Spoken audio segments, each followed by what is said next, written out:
بسم اللہ الرحمن الرحیم۔ ناظرین، آج کی اس ویڈیو میں ایک درود پاک کا واقعہ آپ کی خدمت میں پیش کرنے کی سعادت حاصل کر رہا ہوں۔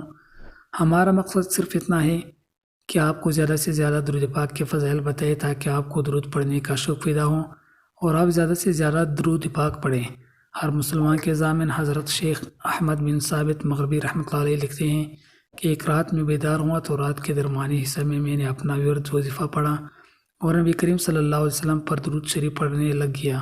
اسی دوران مجھے اونگ آئی، کیا دیکھتا ہوں کہ ایک شخص جکڑا ہوا ہے جس کی کمر سے ٹخنوں تک تارکول کی شلوار ہے اور جسم اور سر بڑا ہے، چہرہ سیاہ اور ناک بڑی ہے اور چہرے پر زخموں کے نشانات ہیں اور ایک قوم اس کو گھسیٹے جا رہی ہے۔ میں نے کہا، ایک قوم میں تمہیں اللہ العظیم اور رسول کریم کا واسطہ دے کر پوچھتا ہوں، مجھے بتاؤ یہ کون ہے؟ انہوں نے جواب دیا، یہ ابو جہل ملعون ہے۔ تب میں انہیں اس سے مخاطب ہو کر کہا، یہ اللہ کے دشمن، یہ ہے تیری اور ہر منکر کی سزا۔ پھر میں نے عرض کیا، الہی یہ تیرا اور تیرے نبی کا دشمن ہے۔ الہی جس طرح تو نے مجھے حضور صلی اللہ علیہ وسلم کا دشمن دکھلایا، اسی طرح مجھے اپنے محبوب صلی اللہ علیہ وسلم کی بھی زیارت کروا دے۔ پھر میرا گزر ایک ایسی زمین سے ہوا جس سے میں نہیں جانتا تھا۔ کیا دیکھتا ہوں میرا ایک واقف مرد صالح بیت اللہ کی زیارت کے لیے جا رہا ہے۔ میں نے اس سے سلام کیا، اس نے سلام کا جواب دیا۔ میں نے پوچھا، کہاں کا ارادہ ہے؟ کہنے لگا، مسجد نبوی کی طرف۔ چنانچہ میں بھی اس کے ہمراہ چل پڑا، ہم مسجد میں داخل ہوئے تو اس نے کہا، یہ رہی رسول کریم صلی اللہ علیہ وسلم کی مسجد۔ میں نے کہا، مسجد تو رسول کریم صلی اللہ علیہ وآلہ وسلم کی ہے، لیکن رسول کریم صلی اللہ علیہ وسلم کہاں ہیں؟ کہنے لگا، ابھی تیرے پاس تشریف فرما ہوں گے۔ بس آپ صلی اللہ علیہ وسلم اندر مسجد میں رونق افروز ہوئے۔ آپ صلی اللہ علیہ وسلم کے ہمراہ ایک مرد کامل تھا جس کا خون عربی اور چہرہ نورانی تھا۔ میں نے آپ صلی اللہ علیہ وسلم کو سلام کیا۔ آپ صلی اللہ علیہ وسلم نے فرمایا، یہ خلیل الرحمن ابراہیم علیہ السلام، ان کو بھی سلام کرو۔ میں ان کو بھی سلام کیا۔ پھر میں نے ان دونوں حضرات سے دعا کی درخواست کی، دونوں نے میرے لیے دعا فرمائی۔ پھر میں نے ہر دو حضرات سے ضامن بننے کی درخواست چاہی۔ نبی کریم صلی اللہ علیہ وسلم نے فرمایا، میں تمہارے خاتمہ بالخیر کا ضامن ہوں۔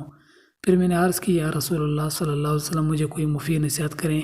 آپ صلی اللہ علیہ وسلم نے فرمایا، درود و سلام میں اضافہ کرو۔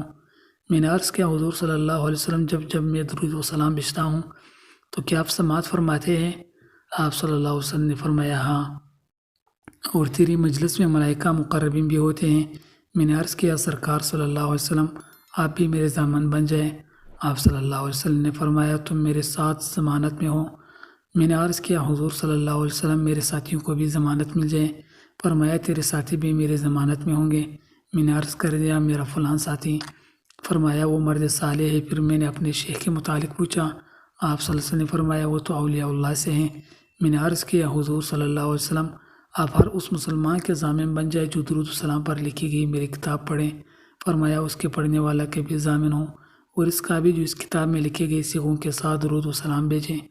تم اس پر کار بند رہو اور اس میں کچھ اضافہ فی کرو، جو مانگو گے مل جائے گا۔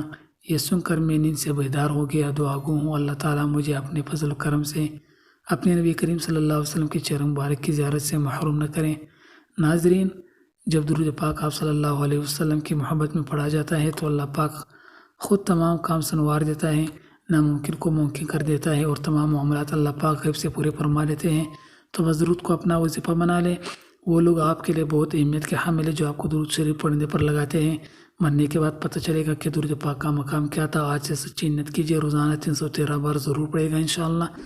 دوستو، اگر ویڈیو اچھی لگی ہے تو چینل کو ضرور سبسکرائب کریں، بیل آئیکن کو پریس کریں اور ویڈیو کو لازمی لائک اور شیئر کریں۔ والسلام۔